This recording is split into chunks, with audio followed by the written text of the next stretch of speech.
You are listening to MSP 1337. I'm your host, Chris Johnson, and I'd like to thank you for joining us today.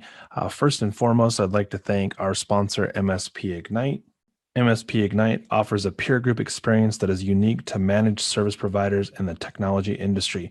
If you are serious about implementing a model for success through sharing and collaboration of best practices, this is the best way to do it. Head on over to msp-ignite.com to get more information. All right, on to the show.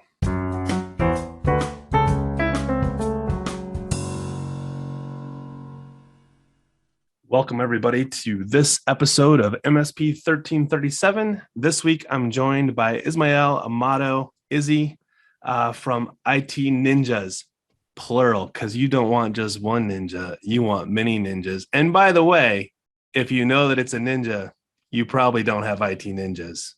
Izzy, welcome to the show. Appreciate that, Chris. What's up, man? So we've been doing this sort of series of episodes that really focus on cybersecurity with the parameters around an SMB MSP. When I say SMB MSP, I'm saying you probably have less than 5 employees in your organization.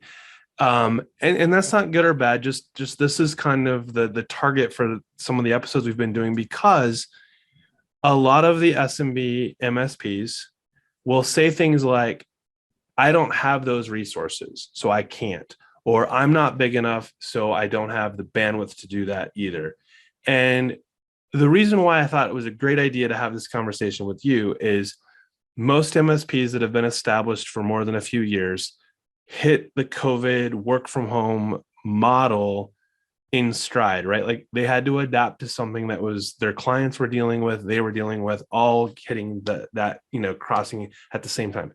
However, you jumped into it with that already happening to start your business, knowing 2 things that are relatively unique for all MSPs who were to start out today. And that is cybersecurity, while always having been important, is now splashing the media. It's not something that you know about, and your client is not going to ask you questions about, like, oh, it'll never happen to me. That sounds crazy. The other one is you also entered in a time where the maturity of tools, and I don't want to get this to be about tools and products, but the reality is to implement tools as an SMB organization today doesn't require the financial commitments that it did 2, 3, 4 years ago, where they're like, hey, buy 500 seats and we'll make you a really good deal, right? So right. Izzy, first question, what on God's green earth gave you the idea that you should do this right now? Yeah, I don't know, hubris. So I read this book. Right. And you know what? I have read a lot of those books, right? Like the MSP growth funnel and Sure. Infinite Scale and all of these books, but they were all long after starting my company. And they were to kind of get me in the mindset of, hey, you need to kind of focus on marketing your business on the early days and as an owner, and not just focusing on products per se, right? And so I did start my business in 2018. And for the first couple of years, I had a full-time job. And then after that, I was servicing one customer, right? A large customer, and it was primarily IT project consulting and project management. And it made me really fragile, right? So when not you as a person, but like as an organization, right. Like you were like right. concerned about not having enough ninjas. I guess that's kind of showing, right? Like I feel like I am my business, right? It's kind of telling.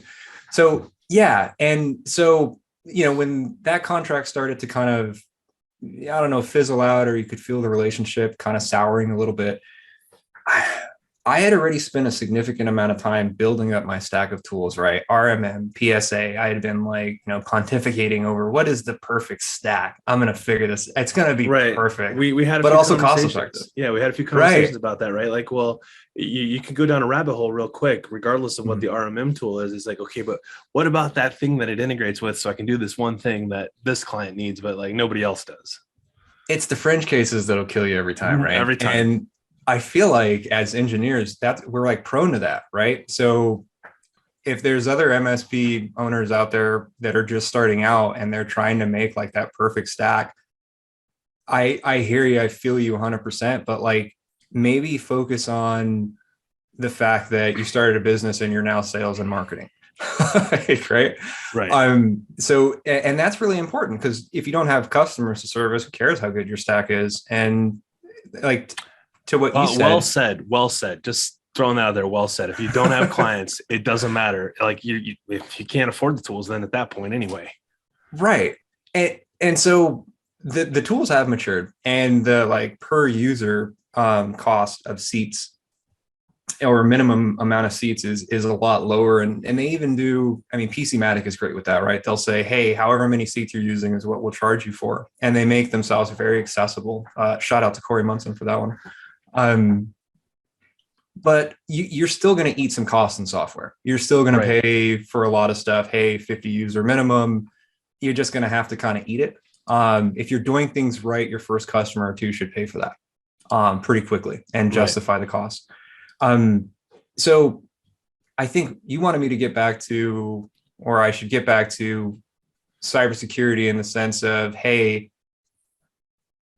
you're coming in fresh, right? Well, You're you're all of coming. those things are relevant, right? Like, so Okay. don't downplay the fact that you're talking about the tools, because the reality is, and we're actually doing this on a town hall for MSP-Ignite tomorrow.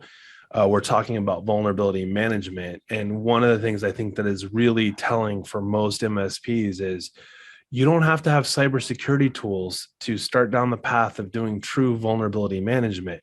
What RMM tool is not telling you things like, hey, this machine needs to get patched. It's missing, since May of 2020, it has not gotten a feature pack update. Those are bad things. So to your point, like, as you're going through this, these are hugely relevant to cybersecurity. It's not just that you filled the gap, right? Like, it's what did you fill the gap with? No, no doubt. And you're talking about that, hey, you're an MSP, you should be aware of vulnerabilities. In a lot of cases, you're not an MSSP, right? Like, you're Right. not Absolutely. cybersecurity focused. And although you might feel that responsibility, hey, we should be providing basic vulnerability management or even threat protection to your Sure. users, just remember, you're not a cybersecurity expert. You are managing their IT day to day. Right. And there's definitely a distinction. Now, personally, I feel like as an MSP, you've committed to protect them to a certain level. And so selling redundancy solutions or BCDR is important.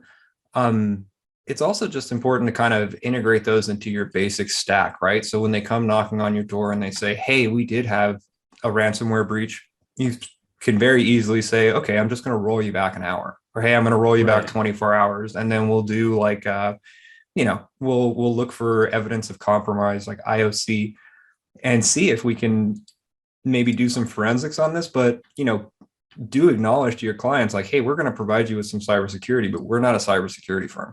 Right.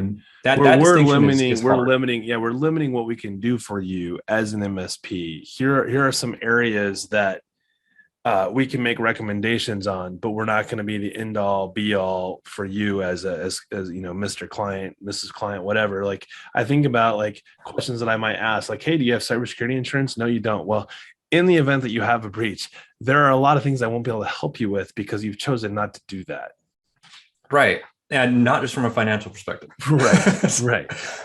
So, I mean, knowing your stack is really important in that space too, right? So most AVs, or some AVs, really common entry level AV tools for MSPs, some of them don't do PUP removal or PUA removal, right? So your potentially unwanted programs or applications.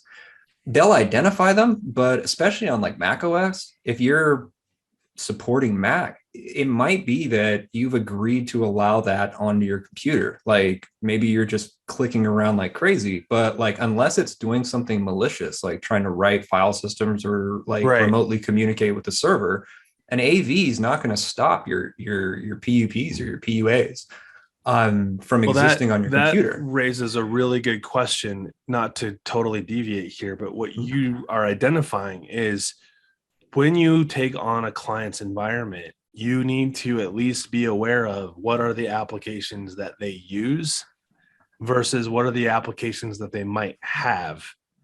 I mean, we all know, and we remember back in the day, the good old days of Fry's. Go buy a PC at Fry's and see what kind of amazing applications it comes preloaded with that are free, right? But the computer was like so cheap, like you would not, like it was Right. like free. And I even got some coupons for other stuff that I didn't need. Um, Oh, RIP fries, man. right. RIP Fry's, man. That's so true. I thought I was gonna get to go to all of them and I did not. I made it through, I think I got through 15, maybe 18 of their stores.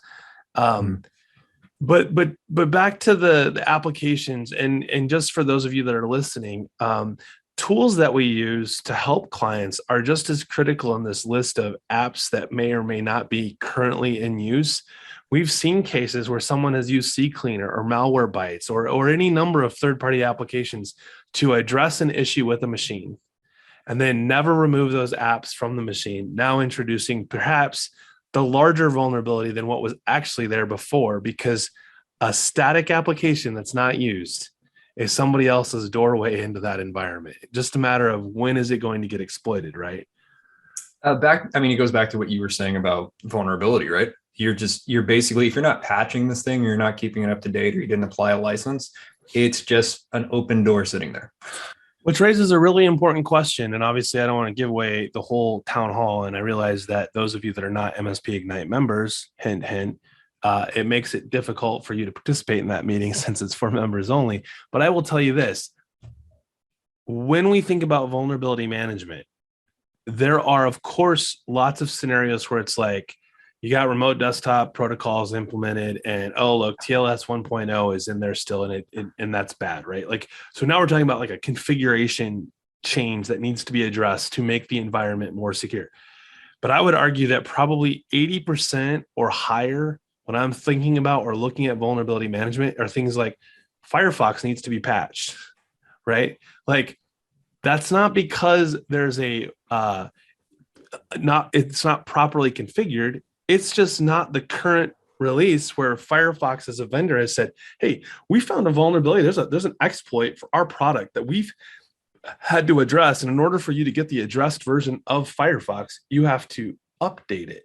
So if you think about management as a whole, vulnerability management, and what you're doing, or any MSP, how well of a job is being done to maintain the current version of the applications and the operating system running in that environment. And I'll be, use this a little bit loosey goosey. The OS is another application, right? It's No? an, I mean, Yes. what's the Windows difference? is a software company, Yeah, right? I was gonna say, what's the difference between saying Windows version 10 or Windows version 11 and saying Adobe Creative Suite, Acrobat, whatever? Like, what's the difference? It's really not, other than most of the applications run on top of the OS application, right? Like, and I don't want to split hairs and get off in the weeds on like what is and isn't, but at the end of the day, when you think about as an MSP, what I mean, you tell me what it is. I mean, you're the MSP, not me. What are like say the top 5 things that you're promising your client that you're going to do for them that is either unique from what they had before with another MSP, or more specifically, they need an MSP because fill in the blank. Well, so that's tough, especially if somebody's already had services saying, "Hey, here's 5 like unique things that I'm going to do for you." Like far more often, it's here's 5 things the last MSP did a very poor job of explaining that they were doing to you Sure. that you're dissatisfied because you thought you did not have. I think Or you had first and it and it got foremost, exploited because it wasn't done right. right. Yeah.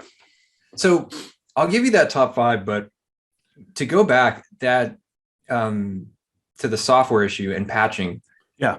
that takes us to that place that like I know you constantly go to. You're big on CIS version 8, is having some acknowledgement of policy and a framework in place to kind of keep you honest, right? So are you doing inventory on your physical assets? What about your software assets? And until you have like a handle on what that is, good luck keeping it patched and up to date. Well, and simplify it for a second. How many forks do you have in your kitchen silverware drawer? Right. Who knows? I don't know. We could probably ballpark it. It's going to be 6. Let's just say you've never lost a fork. It's either going to be 6, 8, 10, 12, something in that realm, right? Like you rarely Right. ever The end up with package. like an odd set of silverware. Unless you've got kids. Of course, totally understand. But you don't decide to host a dinner party and not know how many forks you're going to need to use for that dinner party, right? So if you don't No, have fair enough enough. forks, if you don't have enough forks, you will ensure that you have enough forks before the dinner party happens. No, no doubt. So yeah, I agree with you 100%. So the top five, I think one of the big things that I go for right away that I think a lot of MSPs do kind of a poor job integrating into their just like basic, this is our low level offering, is modern day like email security and simulation, right? And phishing attack simulation. And because of the barrier to entry being really low and because of the license cost being really low, there's no reason for you not to have this. And especially if you're like me and you target a lot of BYOD and small shops that are decentralized, phishing scams are going to just completely destroy you, right? So the CFO or the owners of these companies aren't physically interacting with employees day to day. They very Sure. rarely send them emails. And if Right. somebody phishes them and is like, hey, I need you to do this lickety split right away, and you've been working at home, sitting in your PJs watching YouTube, you're like, oh shit, I better do this right away. Right. Right. So you very rarely check the header. You very rarely do any kind of research to see if something's being spoofed. And so first and foremost, I would say that is So a enhanced secure email security and phishing simulation is so security top number one. package, a security package that covers basically what flows through modern day email or mail exchange. Absolutely. Got it. And then to kind of piggyback on that, and because it plays really well with that, is like an email backup and archiving solution. So something that not only is, hey, we're backing up and archiving your email for litigation purposes if you're dealing with, litigious firms or, legal firms for any reason. Sure.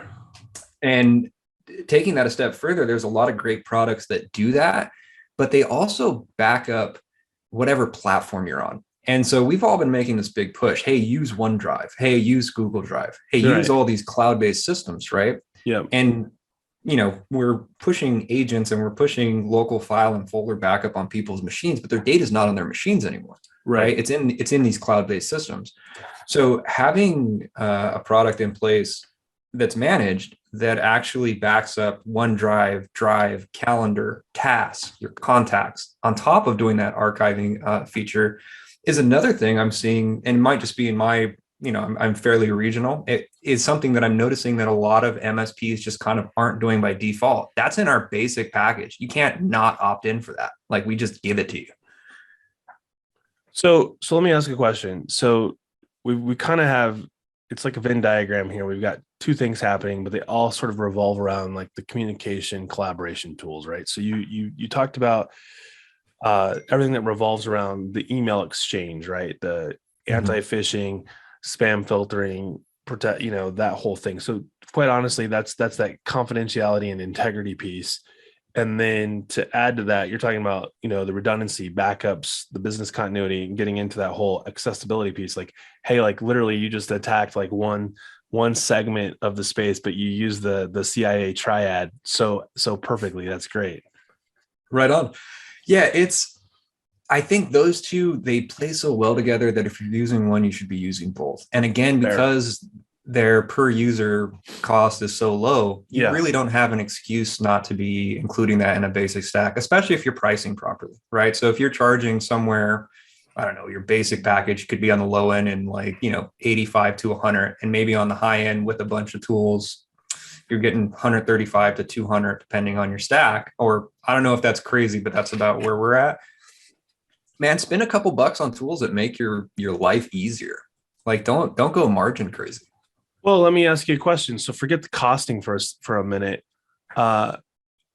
We just described products and services, right? So one of the things that I think is also part of that, get it right, don't get it right later, is how is it configured? Because in many cases, you're inheriting the environment. So regardless of what you're layering on top of it, you've inherited pre-existing. So like, have we checked things like DMARC, DKIM? Are they properly set up? Do they have, those security layers in place? Are they allowing mail relay? Are the security defaults turned on? Like, whole comprehensive checklist. I think it's easy or easier the smaller an MSP to say, hey, look at these, nice branded labels, Microsoft 365, whatever, right? Like, we're selling on that. We are like, because that adds credibility. Like, hey, we're using the brands you recognize, which should help ensure, huge. Right?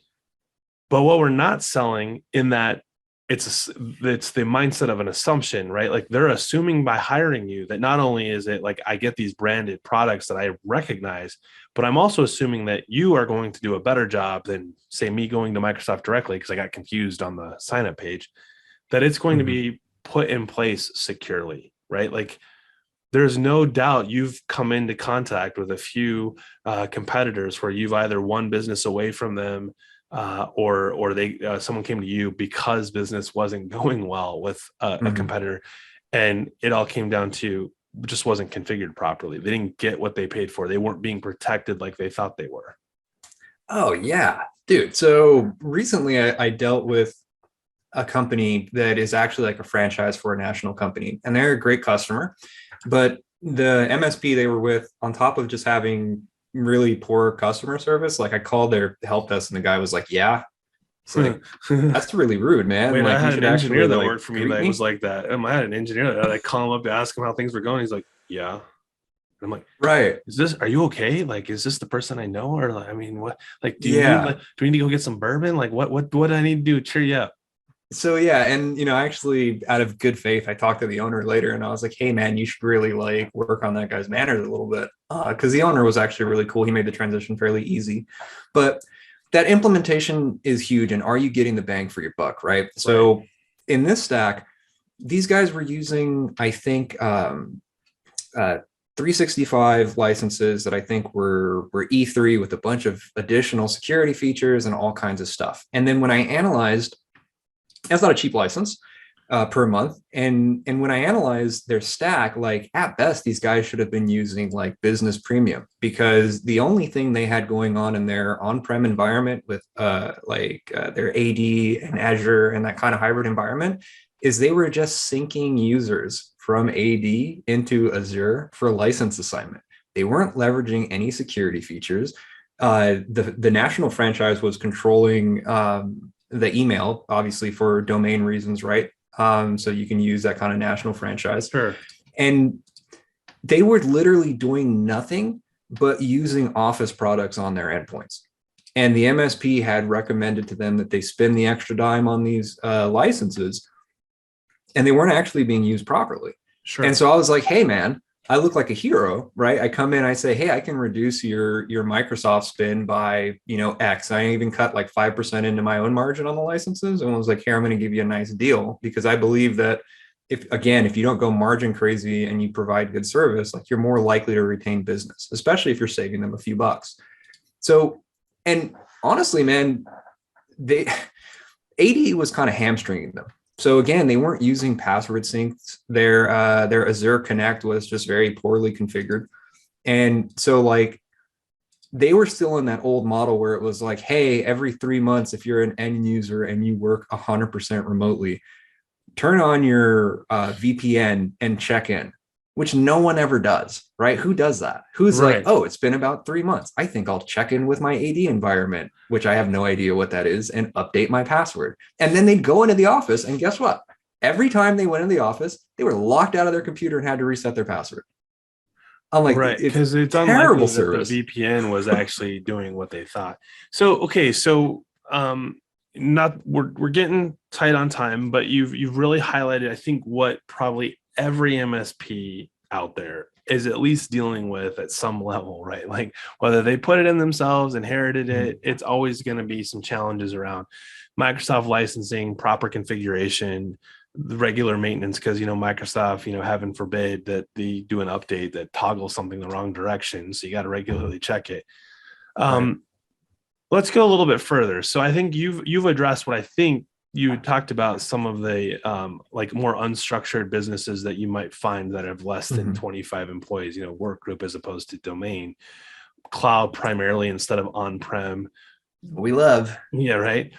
Um, Talk to me about some of those pieces. What are the security components? Because I think to some degree, what we've talked about up until this point, why we are including security, these are by their very nature part of what any MSP who properly configures an application should be doing.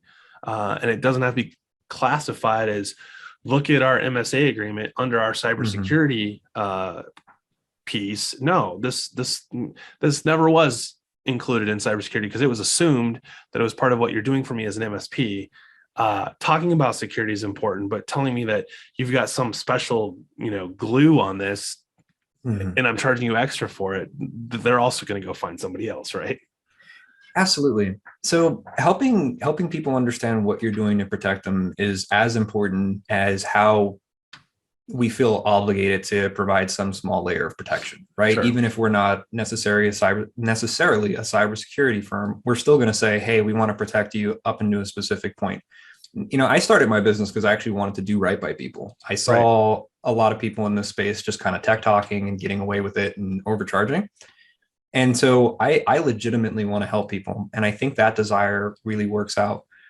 When you talk about something that I'm really noticing that is very important to these SMBs and this kind of the user segment that I'm in, Yeah. it's kind of having the uncomfortable conversation of saying, hey, you have a 5 to 10 man shop. You guys are all tight. You guys are using BYOD. You don't have an acceptable use policy and you don't have a BYOD policy in place. And sometimes some of the content of those policies can be rather uncomfortable, right? So when I'm telling you, hey, yeah, that's your personal machine, but in the event of some kind of breach or I notice some kind of threat on your computer, I might have to remote wipe it, including your personal data. Right. Sign here, Right. right? And it's a super uncomfortable conversation, and it's tough. I think that's tough for any business. It's even tougher for a business that hasn't had those policy in places and now or in place, and now they're going in and trying to get people to sign these policies, right? So you've got somebody who's on the cusp of retiring who's been bringing their Surface Pro to work, Right. and is like, well, I'm like 3 years from retiring, and I've been servicing you for 20 years. Why do I suddenly need to assign this policy? It's like, Right. well, so I can protect you and for the Businesses longevity of the change. business. Yeah. Yeah. And I mean, that's exactly right. Even 3 years ago, 4 years ago now, when I started to now, the space in cybersecurity has really changed. It's on the one hand, it's really nice to see so many eyes on it and so many people paying so much more attention to and it being in the news. So, nerds like you and I have been talking about this for decades. We're like, hey, they're talking about us. Or hey, they're talking about the stuff we talk about. But on the same side of that, you know, the world has gotten fairly desperate from an economic perspective. And I mean, I think that's leading to more, that's just a theory of mine. It's leading to more people engaging in cybercrime, right? If I Right. can make a quick 10K to save my butt, like I'm probably going to do it. Well, the median, I was just reading the median salary for a CISO in 2021-22 was like $500,000. I'm like, I don't know who's Holy hiring that cow. I person, know. but where Sign do me I up, dude. apply? Yeah. Like I like this MSP thing, but that sounds great. I've never considered selling my MSP because we are fairly new and I just want to like own a business. But like I haven't That heard might that. change your mind. Yeah. Maybe 500K salary guaranteed. That's more than Well, an NFL kicker. well, it also gets in. Yeah.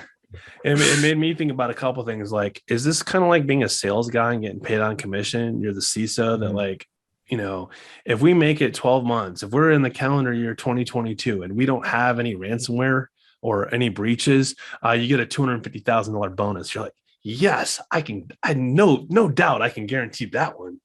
Oh, dude, you are spending 100% of your budget on tools and audits if that's the case. You might save some of that budget if not, but like, Well, yeah, if you're gonna get a bonus for it, spend the money. so as we're wrapping up here, because I think you've hit some really good things. Like there are some key areas that we know you can address, especially in the SMB space, where it's like, if you're my client, I can hit these things, and it doesn't even have to be a net add cost to client, right? Like Mhm. because you're my client, these are the things that we ensure for every client is set this way because we manage all of our clients for these types of products and services the same way. The second one that you brought up was, how to handle governance, right? Like most of these SMBs, governance is a foreign concept to them. They've been doing it for 20 plus years because it's called an employee handbook and it comes out from the HR department or from the HR outsource department. But the reality is we're all very familiar with policies. We all hate them, and we've all witnessed them in the form of a handbook that's got 50 pages as opposed to a password policy that might be a one pager. So we've got some like culture discrepancies there that obviously you're talking about and addressing, because you're separating it out from that employee handbook, right? Like here is something that you can acknowledge. It's not complicated. I'll walk you through making it happen.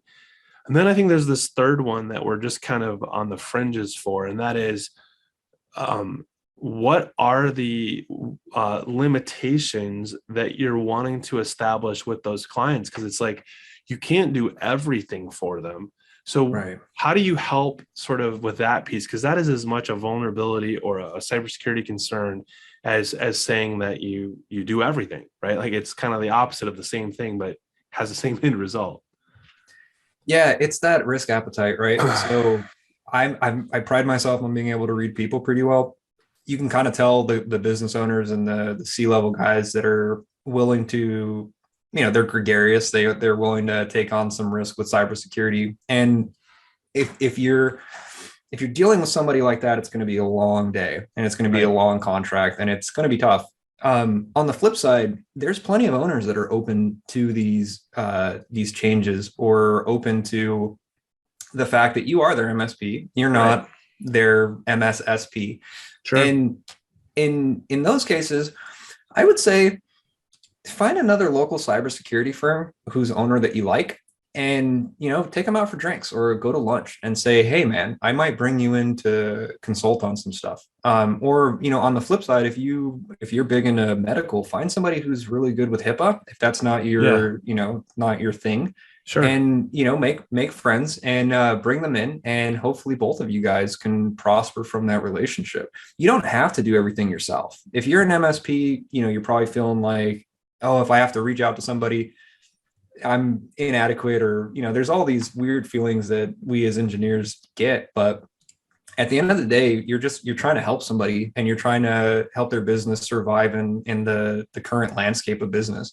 And if you're really doing your diligence, that means you got to be a little humble, man. And you're probably going to have to reach out to somebody who is an expert. You don't have to be a subject matter expert in everything, including cybersecurity. I think that is a really important piece to note, because I don't think that it is tied to being an SMB. I mean, I've been doing this long enough to know that, and so have you, the job market is full of spots to be filled, right? So we've recently had a huge, early retirement from baby boomers that are like, I'm just going to get out of the workforce. You've got some of the younger ones that are like, I'm quitting my day job to work from home as a, side hustle. So that's impacting the job market. I think the reality is, if you don't partner, it's a matter of time before you have a complication that you can't solve, at least not solve quickly, because you don't have frenemies or resources that can help you address those challenges. And I think, like you said, if you're setting the expectations with a client, like, hey, I'm not an expert on, say, 365 security best practices, but I can tell you that we need to at least get two-factor authentication in if you want to really get this dialed in more securely, knowing what kind of, say, sensitive data you might be needing to protect. I'd like to bring in this third party to help us dial that in. I'll manage the agreement with the client. We'll be transparent as far as billing goes, and whether it bills direct or not, here's what that looks like. I think we're going to see more and more of that. And I think that we need to, as a cultural community of MSPs, stop getting hung up on the fact that they might, steal your business. If they steal your business, they're not going to have very many partners like you going forward. And the reality is, we're not going to survive if we don't have enough connected resources to fill in those, skill set or those knowledge dump. We just won't be able to. So, yeah, be confident, man. I mean, you are where you are for a reason. That's right. You're good at what you do. It's okay for somebody else to be good at what they do, and for you to tap them on the shoulder and say, hey, man, I could use a hand. Izzy, is there anything else you want to tell the audience that's listening today? No, man, just, long time listener, first time caller. It's been great, man. Thanks for having me.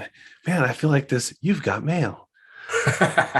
All right, everybody. Love it. If you are dealing with everything like we are in today's times, I know that you hear this line. I mean it. Have a great week, everybody.